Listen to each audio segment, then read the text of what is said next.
Okay, one of the Republican lawmakers rallying around Trump, New York Congresswoman Claudia Tenney, joins us now. Congresswoman, this is a moment. A guilty verdict is bad, clearly for many reasons, but it could be a moment to capitalize in terms of consolidating what the GOP wants to do.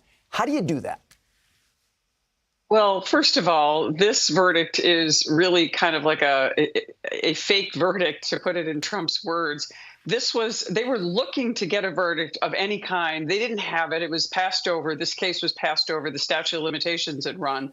But Alvin Bragg, who should have been removed from office by Kathy Hochul and would have been under Lee Zeldin, by the way, if he had been elected governor because of his misconduct in the past. And he ran on taking Trump out. So they tried to create a federal case, bring it in state court, and make it impossible for Trump to really just provide a defense. And then they tripped him up everywhere along the way with procedural unconstitutional provisions, stopping him from having the witnesses he needed, with exculpatory evidence, stopping him from getting the proper jury instructions. All along the way, they wanted the verdict, and they got the verdict they wanted by every means possible, which just shows they're completely subverted the justice system, which is not about getting a verdict that you want. It's about getting justice under law so that everyone is treated the same. That's the reason justice is blind. We don't seek out a verdict based on who someone is, but we look for justice. And this is the opposite of what was happening in this case. And that's why I think this is going to help Trump. Congresswoman, he gave some remarks this morning, and he started by talking about this issue and how he was fighting for the people. He was honored to be in this situation because he was fighting for the people and the Constitution. But he's also got to hit some other beats. He's got to talk about the economy, inflation, the border, crime, all these other things people are worried about. How do you balance all those messages together with this backdrop?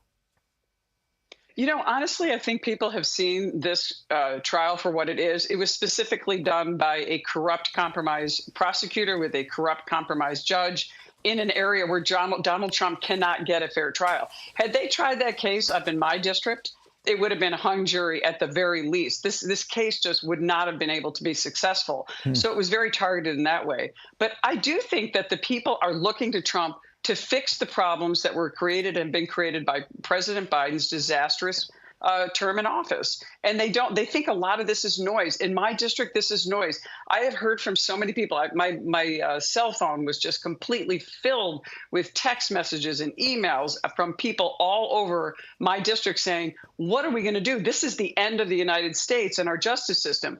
It's not the end. It's a sad chapter for our justice system, but we can rebuild this. We can come back. And President Trump has got to put forth, and he will, and Republicans will, come forth with a positive, clear message. We're going to fight back, and we're going to save our justice system in the vision of our founders and bring it back to the status that it once had and was revered around the world for our system. And it's so unique.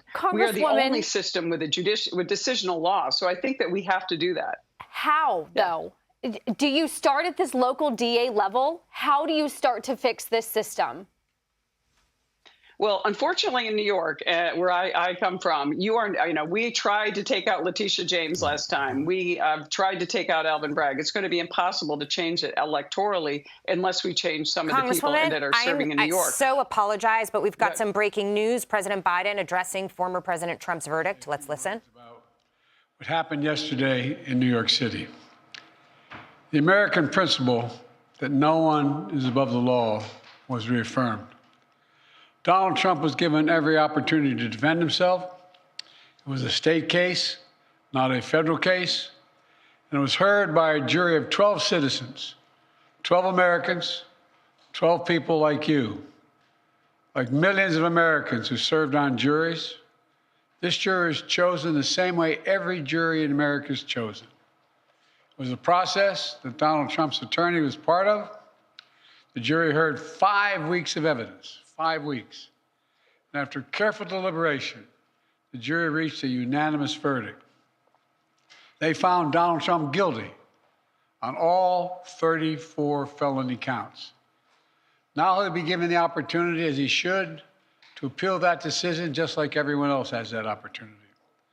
That's how the American system of justice works. And it's reckless, it's dangerous, it's irresponsible for anyone to say this was rigged, just because they don't like the verdict. Our justice system has endured for nearly 250 years, and it literally is the cornerstone of America, our justice system. The justice system should be respected, and we should never allow anyone to tear it down. It's as simple as that. That's America. That's who we are. And that's who we'll always be, God willing. Now to another issue. I want to give an update on my efforts to end the crisis in Gaza. For the past several months, my negotiators of foreign policy, intelligence community, and like have been relentlessly focused, not just on a ceasefire that would inevitably be fragile. We're going to break away from this as the president has moved on after making some comments about President Trump's conviction. We want to go back to Congresswoman Claudia Tenney to get a reaction. Right. Look, no one has done more to harm our justice system and to subvert it than President Biden, weaponizing the Department of Justice, weaponizing the IRS. I serve on the Ways and Means Committee where those brave whistleblowers came forward and exposed what was happening, how Merrick Garland, a dirty cop, made all kinds of irregularities in covering up evidence against Hunter Biden, how 51 so-called intelligence agents knowingly lied about Hunter Biden's laptop. All of them should face perjury charges, which is a felony. And now we have President Biden actually weighing in on this, a guy who has used his own political clout, which he's really just, a vacant soul. He's used his own political clout to enrich himself and his family by his office, which is blatant corruption in our view. And then now to weaponize this by talking about felonies. We're talking about federal campaign finance law that's being alleged against Donald Trump that is being in a tortured manner, being used in a state court, calculated to prevent Donald Trump from doing anything about this because he's trapped in this state court.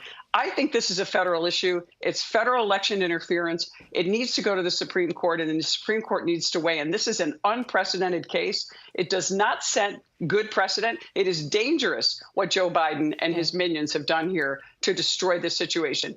It was they picked Alvin Bragg for a reason. This is not how our justice system works. It's a travesty.